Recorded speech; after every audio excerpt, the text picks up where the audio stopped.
Name is Tony Dong.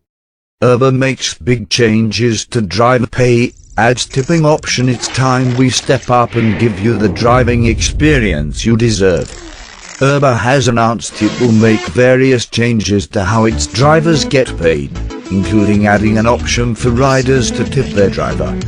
Tipping is available as of today in Seattle, Minneapolis, and Houston. The cities will serve as test markets that let the company create the best tipping experience. Tipping will be available to all US drivers by the end of July, and by the end of the year in the UK and internationally. Other significant changes include shortening the cancellation window and time period during which a rider can cancel without penalty from 5 minutes to 2 minutes. Drivers will also begin to collect a per-minute rate for wait times if a rider keeps them waiting longer than 2 minutes after arrival. Drivers will also be paid extra for team account trips, including 2 added to the base fare. The company calls the changes major improvements that will make driving more flexible and less stressful, giving you drivers earnings and support you can depend on.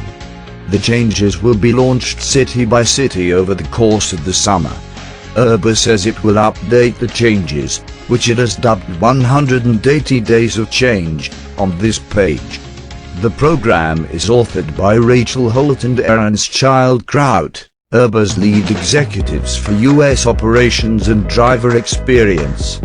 A spokesperson for Uber UK told us the intention is that nearly every feature we are building and shipping over the next 180 days will be available internationally by the end of the year.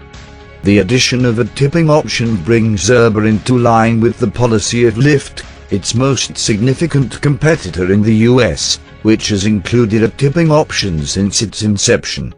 "We've heard you," write Holt and Kraut.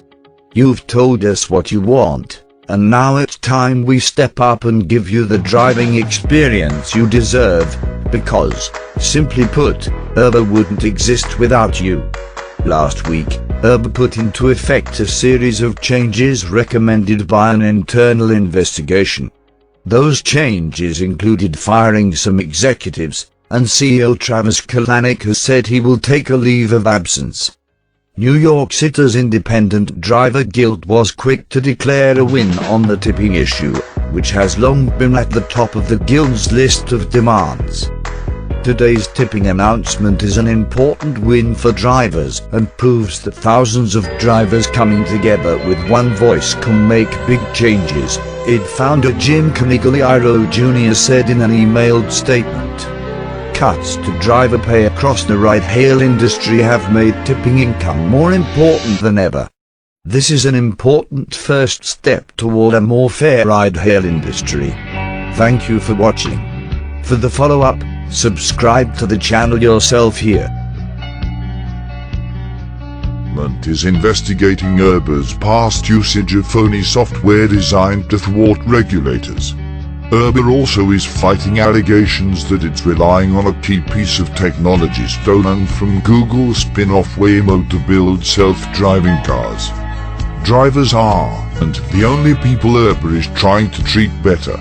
After an internal investigation uncovered sexual harassment, bullying and other boorish behavior, Uber fired more than 20 employees and pledged to create a more harmonious culture. A more extensive report from the law firm of former U.S. Attorney General Eric Holder chastised Uber's leadership and recommended changes that Uber's board adopted. Uber also said Kalanick was taking an indefinite leave amid criticism of his management style and following the death of his mother in a boating accident. As part of its penance, Uber mailed a letter to riders in New York City last week apologizing for its missteps. Uber also has wrangled with drivers in the courts over its insistence on classifying them as contractors instead of employees, to avoid paying benefits and overtime. The company so far has prevailed.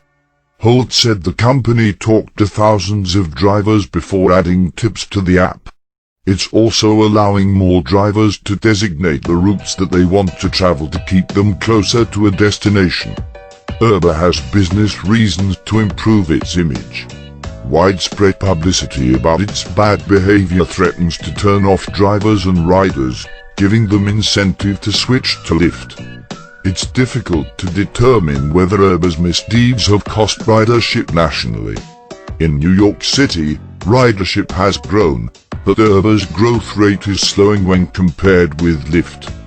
In early January, Uber accounted for 56.8% of all rides in the city, while Lyft had 9.5%. By the end of April, Uber's share rose to 57.2%, but Lyft grew 2.2 percentage points to 11.7%, according to data from the Taxi and Limousine Commission. A rider boycott in late January knocked Uber ridership down to 52.7%, while Lyft grew to a 12.8% share. But Uber has since recovered. A backlash could deepen Uber's losses, which totaled 2.8 billion roughly Rs. 18,089 crores last year. Uber was valued at nearly 70 billion roughly Rs. 242 crores the last time it raised. Thank you for watching. For the follow-up, subscribe to the channel yourself here. Tribune.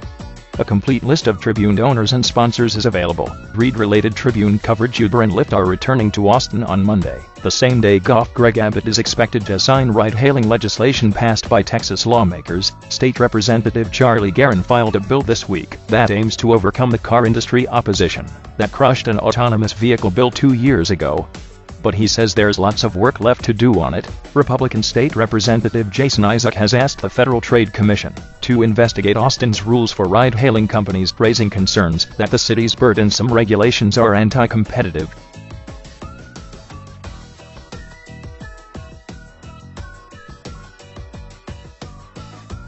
Thank you for watching. For the follow-up, subscribe to the channel yourself here.